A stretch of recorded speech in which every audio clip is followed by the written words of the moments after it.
வணக்கம்.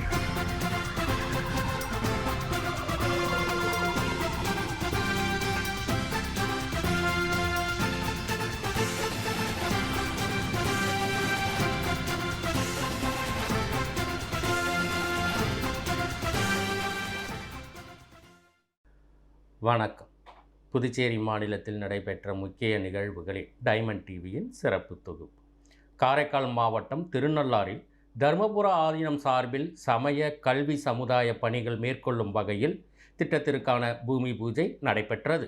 தருமபுரம் ஆதீனம் 27வது குருமகா சன்னிதானம் ஸ்ரீ மாசிலாமணி தேசிக ஞானசம்பந்த பரமாச்சாரிய சுவாமிகள் கலந்து கொண்டு அடிக்கல் நாட்டி திட்டத்திற்கான கட்டுமான பணிகளை தொடங்கி வைத்தனர். பின்னர் அவர் செய்தியாளரிடம் பேசும்பொழுது, திருநள்ளாறில் 5 ஏக்கர் நிலப்பரப்பில் சமய கல்வி சமுதாய திட்டப்பணிகள் மேற்கொள்வதற்கான பூமி பூஜை செய்யப்பட்டது. மக்களுக்கு பயனுள்ள வகையில் இங்கு திட்டங்கள் அமைய உள்ளன. இது குறித்து புதுவை துணைநிலை ஆளுநரிடம் தெரிவித்த பொழுது அவர் தேவையான உதவிகளை அரசு சார்பில் செய்வதாக உறுதியளித்துள்ளார். கல்வி நிறுவனங்கள், வேத பாடசாலை அமைத்தல், மருத்துவமனை அமைத்தல், திருநள்ளார் கோயிலுக்கு வருவோர் மனசாந்தி பெறும் விதமாக கட்டுமானம் உள்ளிட்டவை இந்த திட்டத்தில் அடங்கும். விநாயகா மிஷன்ஸ் மருத்துவக் கல்லூரி மருத்துவமனை நிர்வாகத்திடம் பேசப்பட்டுள்ளது. திருநள்ளாறில் 24 மணி நேர மருத்துவ சேவை செய்ய உறுதியளித்துள்ளனர். தற்போது 6 கிரகங்கள் ஒன்று சேர்ந்ததால் தான் உலகில் போர் சூழல் உருவாகி சில இடங்களில் பிரச்சனைகள் எழுந்துள்ளது. கிரகங்கள் இடம் மாறுவதன் மூலம் படிப்படியாக அதன் வேகம் தணியும். கிரகங்கள் அதன் கடமையை செய்கிறது. நாம் இறைவனை பிரார்த்தனை செய்வதன் மூலம் பிரச்சனைகள் கணிசமாக குறையும். சனீஸ்வர பகவானைப் போல கொடுப்பாரும் யாரும் இல்லை. எனவே திருநள்ளார் தலத்துக்கு சனி பெயர்ச்சி நாள் முதல் 48 நாட்களுக்குள் பக்தர்கள் வந்து தரிசனம் செய்து பயனடைய வேண்டும் என கேட்டுக்கொள்வதாக தெரிவித்துள்ளார்.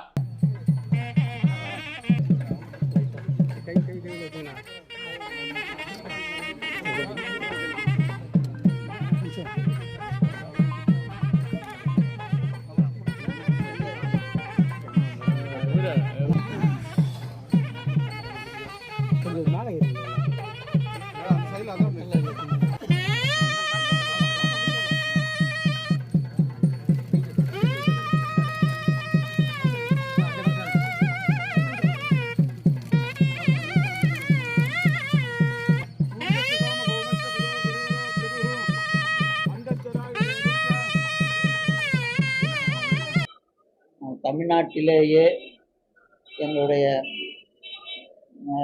சமய கல்வி சமுதாய பணிகளை எல்லாம் பாண்டிச்சேரி மாநிலத்திலேயும் நாங்கள் செய்ய வேண்டும் என்று நீண்ட நாள் என்னுடைய மன இருப்பாக இருந்தது. காரணம், இங்கே தருமபுரம், கொண்டேத்தி போன்ற பல கிராமங்கள் நம்முடைய ஆதீனத்துக்கு உட்பட்டதாக இருக்கிறது. ஆனால் இங்கே வாழ்கின்ற மக்களுக்கு ஏதேனும் நல்ல வகையில் பயன்பாட்டுக்குரிய வகையில் செய்ய வேண்டும் என்ற எண்ணத்தினால் இன்றைய நாள் பூமி பூஜை செய்யப்பட்டிருக்கிறது. இதன் மூலமாக சமய கல்வி சமுதாய நிகழ்வுகளை, அதற்குரிய விரிவாக்கங்களை இங்கிருந்து தொடங்க பார்த்திருக்கின்றோம். இதன் மூலமாக மக்களுக்கு எவ்வளவு வகையில் பயன்பெறுமோ அந்தந்த வகைகளிலெல்லாம் இந்த பணியை விரிவாக்கம் செய்வதற்காக உரிய ஏற்பாடுகளை செய்திருக்கின்றோம். அதனுடைய திட்டங்கள் இப்போது வகுக்கப்பட்டிருக்கிறது. ஒரு சில மாதங்களுக்குள் இன்றைய நாள் கவர்னர் அவர்களிடமும் கூட இதனுடைய நிலையை தெரிவித்தேன். அவர்களும் தானே வந்து இந்த நிகழ்வை பெரிய அளவில் செய்வோம் என்று, உங்களுக்கு வேண்டிய உதவிகளை செய்கிறோம் என்று உறுதியளித்திருக்கின்றார்கள். ஆனால் அந்த அரசு ஆளுநர் அவர்கள் மூலமாகவும் அரசோடு ஒட்டும் மக்களுக்கு என்னென்ன வகையில் வேண்டுமோ அதையெல்லாம் செய்வதற்கு உரிய இன்றைய நாள் வாஸ்து பூஜை செய்யப்பட்டிருக்கிறது. அடுத்து தொடர்ச்சியாக இந்த விரிவாக்கத்தை பற்றி உங்களுக்கு சில நாட்களில் வகைகளையும் அறிவிப்போம். ஆனால் இந்த 3 சமய நிறுவனங்கள், சமுதாய நிறுவனங்கள், கல்வி நிறுவனங்கள் இந்த மூன்றும் அடிப்படையாக கொண்டு இங்கே காரியங்களை ஆற்றுவதற்காக கட்டடம் எழுப்பதற்காக செய்யப்பட்டிருக்கு. இந்த 6 கிரகங்கள் இந்த கடை ஒன்று சேர்ந்ததுனால தான் இது மாதிரி குழப்பங்கள்லாம் வந்துட்டு இருக்கு. சாதாரணமாகவே ஒருத்தங்களுக்கு வந்து சந்திராஷ்டமம் அப்படின்னா அன்னைக்கு ஏதேனும் ஒரு இடையூறு வருதுன்னு சொல்கிறாங்க. அது மாதிரி இப்போ இந்த சந்திரன் இதுவும் சேர்ந்து இருக்கிறதுனால அதுக்கு விலகிற வரைக்கும் இது இருக்கும். பயப்பட வேண்டிய அவசியம் இல்லை. இருந்தாலும் இறைவனுடைய நம்முடைய வலிமையான பிரார்த்தனையின் மூலமாக இறைவனால் அது ஆதி பௌதீகம், ஆதி ஆத்மீகம், ஆதி தெய்வீகம் என்று சொல்லுகின்ற 3 நிலையிலிருந்து நம்ம எல்லாம் இறைவன் காப்பாற்றணும். அதனால் அதுக்கு உரிய கிரகங்களுக்குரிய கடமையை அவங்க செய்வாங்க. அதை நம்ம சாமிகிட்ட பிரார்த்தனை பண்ணுறதன் மூலமாக வேகம் கொஞ்சம் தனியும். நான் போகிறேன், படி இடிச்சிருந்தா என் சடை கீழே ஒழுமே தவிர தலை அடிப்படாது. அது மாதிரி தான். அதனால் இங்கே திருநள்ளாறுக்கு வந்து எல்லாரும் வழிபாடு பண்ணுறவங்களுக்கெல்லாம் பகவான் மாதிரி கொடுக்குற தெய்வம் கிடையாது சனி பகவான். அவர் சாமியினுடைய உத்தரவுகளில் எல்லாருக்கும் நல்ல நலமே கொடுத்தாரு. இதை கண்டு யாரும் பயப்பட வேண்டியது. அதாவது முடிந்த வரைக்கும் அவங்க சனிக்கிழமையிலேயோ அன்றாடம் இதில் சனி போறையிலே கூட வந்து தரிசனம் பண்ணலாம். இன்றைக்கு வர முடியாதவர்கள் 48 நாட்கள் எல்லாரும் வந்து ஒரு மண்டலம்னு சொல்லுவாங்க, திரிபட்சம் 41 நாளைக்குள்ளார வந்து எல்லாரும் தரிசனம். மூவிசா உயர்நிலைப் பள்ளியின் வளாகத்தில் முஸ்லிம் வித்யா சங்கத்தின் சார்பாக இஃப்தார் நோன்பு திறக்கும் நிகழ்வு நடைபெற்றது. மூவிசா உயர்நிலைப் பள்ளியின் வளாகத்தில் முஸ்லிம் வித்யா சங்கத்தின் சார்பாக இஃப்தார் நோன்பு திறக்கும் நிகழ்வு நடைபெற்றது. நிகழ்ச்சியின் முன்னதாக மூவிசா பள்ளியின் 10ஆம் வகுப்பு மாணவன் செல்வன் யூசுப் துவா ஓதினார். அதனைத் தொடர்ந்து பள்ளி தலைமை ஆசிரியர் தேவராஜ் வந்திருந்த அனைவருக்கும் வரவேற்புரை ஆற்றினார். பின்னர் முஸ்லிம் வித்யா சங்க தலைவர் ஜனாப் ஆடிட்டர் சாகுல் ஹமீது கட்டிடம் கட்ட பொருளுதவி அளித்த நல்வுள்ளம் கொண்டவர்களை பாராட்டி பேசினார். தொடர்ந்து ரஹமத்துல்லா ஜெய்னி துவா ஓதினார். நிகழ்ச்சியின் இறுதியாக முஸ்லிம் வித்யா சங்க செயலாளர் ஜனாப் உமர் ஹத்தா சங்க செயல்பாடுகள் மற்றும் நூற்றாண்டுகள் நினைவு கட்டிடத்தின் சிறப்பினையும் எடுத்துரைத்து அனைவருக்கும் நன்றி கூறினார். இந்த நிகழ்வில் சட்டமன்ற உறுப்பினர் திரு AMH நாஜிம் அவர்கள், முன்னாள் சட்டமன்ற உறுப்பினர் திரு அசனா, பள்ளியின் தாளாளர் சாகுல் ஹமீது மற்றும் நிர்வாக குழு தலைவர் ஹாஜா ஆகியோர் கலந்து கொண்டு சிறப்பித்தனர்.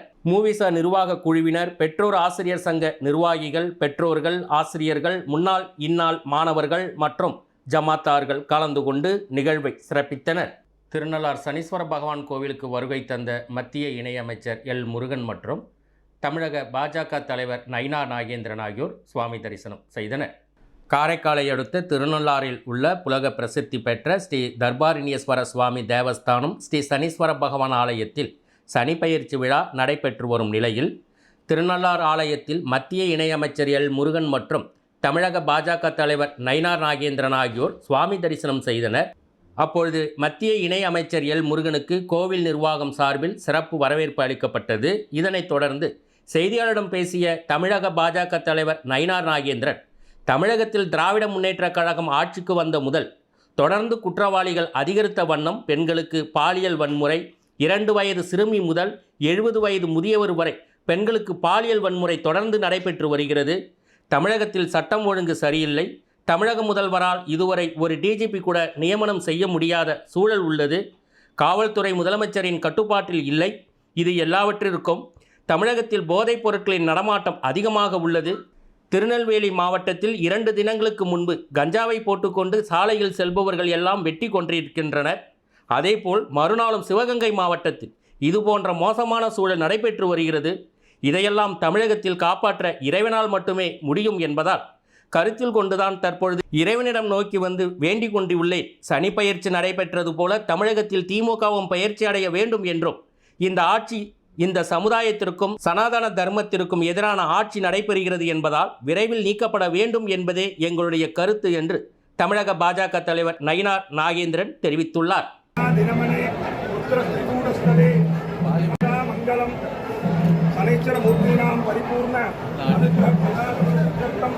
राजद्वारे राजकीय विषये समस्त कार्येषु जयद्वरा प्राप्त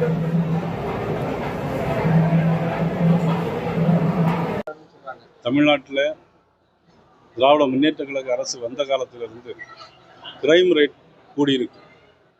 பெண்களுடைய பாலியல் வன்கொடுமை ரொம்ப கூடியிருக்கு. சிறு குழந்தைகள் 2 வயது சிறுமி முதல் 70 வயது பெண்கள் வரையிலும் இன்றைக்கி தமிழ்நாட்டில் யாரும் நிம்மதியாக இருக்க முடியாத ஒரு சூழ்நிலை. சட்டம் ஒழுங்கு சரியில்லை. தமிழக முதலமைச்சர் அவர்கள் காவல்துறையை கையில் வைத்திருக்கிறார்கள். ஆனால் இதுவரையில் ஒரு டிஜிபி கூட நியமனம் செய்ய முடியவில்லை. காவல்துறை முதலமைச்சருடைய கட்டுப்பாட்டுக்குள்ளும் இல்லை. இதற்கெல்லாம் அடிப்படையான காரணம் நீங்கள் கேட்ட கேள்விக்கு பதில், எல்லாத்திற்கும் போதைப் பொருட்கள் நடமாட்டம் தமிழ்நாட்டில் அதிகமாக இருக்கு. காரைக்கால் மாவட்டம் திருப்பட்டினம் அரசு தொடக்கப்பள்ளியில் உலக நாடுகளின் கரன்சி மற்றும் நாணயங்களின் கண்காட்சி நடைபெற்றது. திருப்பட்டினம் அரசு புதிய தொடக்கப்பள்ளியில் உலக நாடுகளின் கரன்சி மற்றும் நாணயங்களின் கண்காட்சி நடைபெற்றது. இந்த உலக நாடுகளின் கரன்சி நாணய கண்காட்சியினை தொகுதியின் சட்டமன்ற உறுப்பினர் நாக தியாகராஜன் ரிப்பன் வெட்டி கண்காட்சியினை திறந்து வைத்தார். இந்த நிகழ்ச்சியில் வட்டம் 2 ஆய்வாளர் மற்றும் கீழையூர் அரசு தொடக்கப்பள்ளி தலைமை ஆசிரியர் சிறப்பு விருந்தினர்களாக கலந்து கொண்டனர். இந்த நிகழ்ச்சிற்கான ஏற்பாட்டினை பள்ளியின் பொறுப்பாசிரியை அன்பு செல்வி மற்றும் பிற ஆசிரியர்கள் சிறப்பாக செய்திருந்தனர். நாணய கண்காட்சியினை பிற பள்ளிகளின் ஆசிரியர்கள் மற்றும் தலைமை ஆசிரியர்கள், மாணவ மாணவியர்கள், பெற்றோர்கள், ஊர் பொதுமக்கள் ஆகியோர் கலந்து கொண்டு ரசித்தனர். 100க்கும் மேற்பட்ட முஸ்லிம் ஜமாத்தார்கள் கருப்பு கொடி ஏந்தி காரைக்கால் வக்பு நிர்வாக சபை அலுவலகத்தை முற்றுகையிட்டு ஆர்ப்பாட்டத்தில் ஈடுபட்டனர்.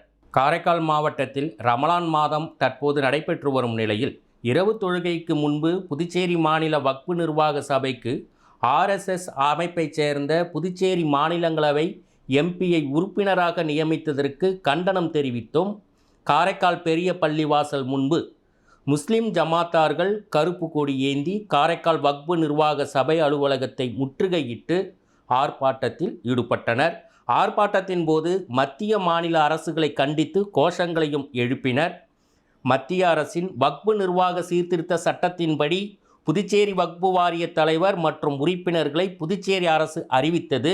அறிவிப்பின்படி வக்பு நிர்வாக சபையில் புதுச்சேரி பாஜக முன்னாள் தலைவரும் மாநிலங்களவை எம்பியுமான செல்வ கணபதி மற்றும் திமுக சட்டமன்ற உறுப்பினர் AMH நாஜிம் உள்ளிட்ட 7 பேரை நியமித்திருந்தனர். இதில் RSS அமைப்பைச் சேர்ந்த பாஜக மாநிலங்களவை MP செல்வ கணபதியை உறுப்பினராக நியமித்த புதுச்சேரி அரசை கண்டித்து முஸ்லிம் ஜமாத்தார்கள் கண்டன ஆர்ப்பாட்டத்தில் ஈடுபட்டனர். இந்த சொத்தை வேறு யாரும் அபகரிக்க நாங்கள் அனுமதிக்க மாட்டோம். பாஜக அரசு கொண்டு வந்த 25ஆம் வருஷம் கொண்டு வந்த திருத்தப்பட்ட சட்டத்தை கண்டிப்பாக உயிர் உள்ளவரை எதிர்ப்போம் என்று என உறுகிறது. 98.5 ஹெக்டேர்ல இருந்த நிலங்களை அரசாங்கம் 58 ஏக்கரா எடுத்துருச்சு. அங்க இருக்க பள்ளிவாசலை இடிச்சிருச்சு. நிறைய கட்டுப்பாடுகளை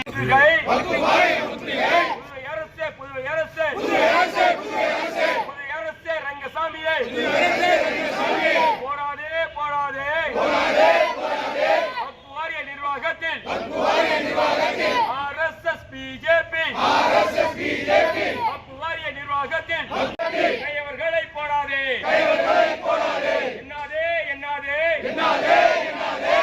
வாரிய சொத்துக்களை கொள்ளையடிக்க என்னாதே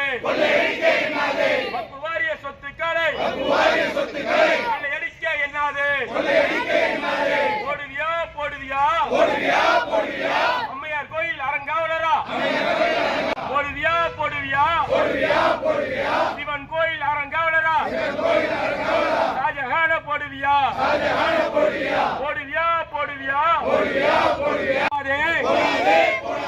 வக்பு சொத்துக்களை பராமரிக்க அரசு போடாதே